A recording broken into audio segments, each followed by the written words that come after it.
Dewan Hakim yang terhormat, sebelumnya perkenankan saya meralat ucapan jaksa. Ini bukan pembelaan. Apapun yang keluar dari mulut saya adalah hitam putih diri saya. Nama saya Sumarah, seorang buruh, budak, dan babu sudah menjadi pilihan hidup saya. Bertahun-tahun saya menjilati kaki orang, merangkak dan hidup di bawah kaki orang. Bertahun-tahun saya lipat lidah saya tahan mulut saya agar tidak bicara, karena bicara berarti bencana. Bencana bagi perut saya, bencana bagi perut Simbo, dan bencana pula bagi para majikan. Jadi tolong, Dewan Hakim yang terhormat, izinkan saya mendongkak dan membuka suara. Jangan ditanya dan jangan dipotong. Kalau waktunya sudah berhenti, saya akan diam. Saya akan diam selamanya. Sejak kecil, saya tidak berani mendongkakkan wajah, apalagi di desa Karangsari. Orang-orang di Karangsari membuat saya gugup dengan bisikan dan tatapan wajah mereka. Itu bermula waktu saya berada di bangku sekolah. Waktu itu Pak Kasirin, guru madrasah saya, menjelaskan, pembunuhan para jenderal itu dilakukan oleh sekelompok orang yang sangat keji. Mereka tergabung dalam organisasi PKI. PKI itu benar-benar biadab. Maka dari itu dilarang dan dihapuskan seluruh antek-antek PKI. Itu dihukum.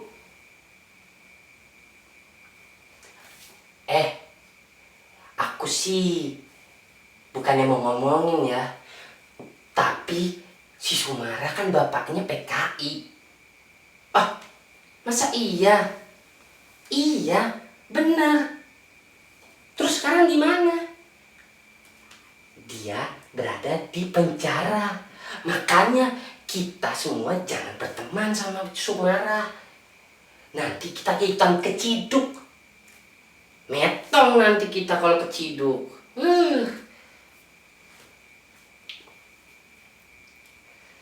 Bapak saya bukan PKI.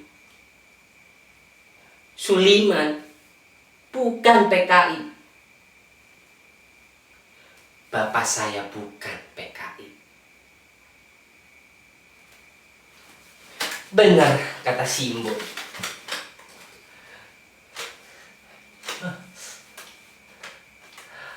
Harusnya Bapak itu gak usahlah deres kelapa, gak usahlah jadi kusir andong, gak usahlah nyetok gula ke Denwasto. Jadi kan gini akibatnya, Bapak benar-benar keciduk setelah Denwasto diseret oleh tentara. Pak Hakim, kalau benar Bapak saya bersalah, lantas apa iya saya, Simbah dan Simbo harus menanggung itu semua? dikucilkan, dirampas hak kami, selalu terdepak di negeri sendiri.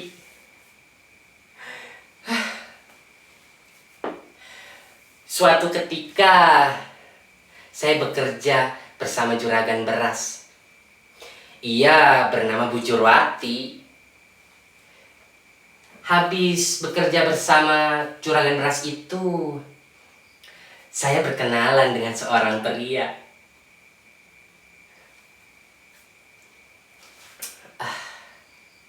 Saya jatuh cinta padanya. Namanya Mas Edi. Dia seorang tentara, gagah, kekar, dan besar.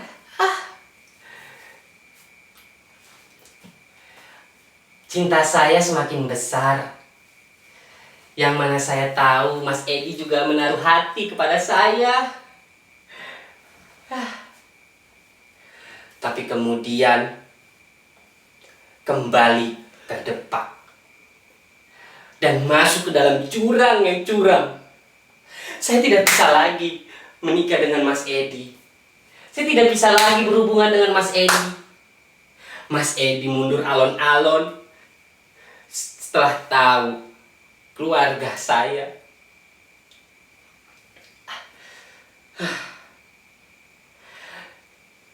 Sebagai tentara, haram hukumnya jika memiliki istri seperti saya.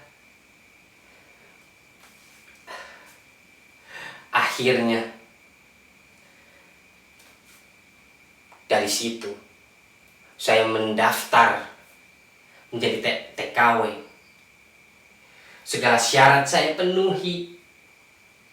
Mulai dari biaya di kelurahan, di Dinas Pendidikan, Depnaker, Perang Dalam, dan semua tetek bengek lainnya. Ternyata begitu panjang sekali.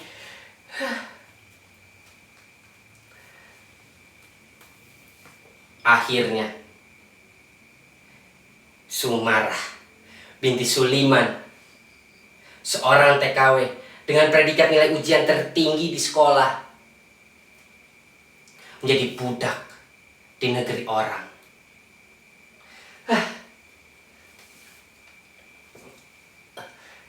Kosinus tangan diferensial menjadi mesin cuci. Archimedes teori menjadi menyetrika baju. Dikotil, monokotil, kutil, dan kepatil menjadi irama kain pel. Teori pidato menjadi omelan para majikan. Mana kata Pak Kasirin tentang pribadi bangsa Indonesia yang adiluhung, ramah tamah, gotong royong, dan kekeluargaan? Mana? Ternyata segalanya bisa dibeli dengan uang. Saya pikir setelah menjadi seorang TKW, hidup saya bisa berubah. Hidup saya bisa berubah dari ulat menjadi kupu-kupu yang indah.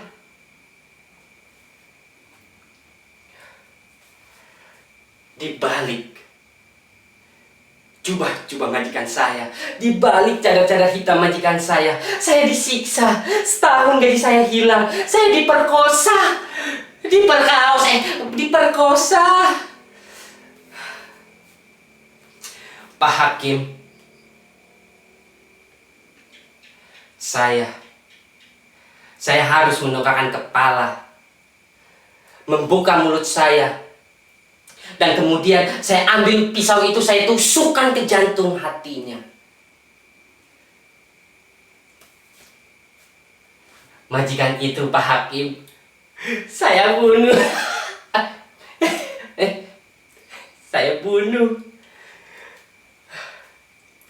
Inilah saya. Nama saya Sumarah binti Suliman, seorang pembunuh, dan saya siap mati.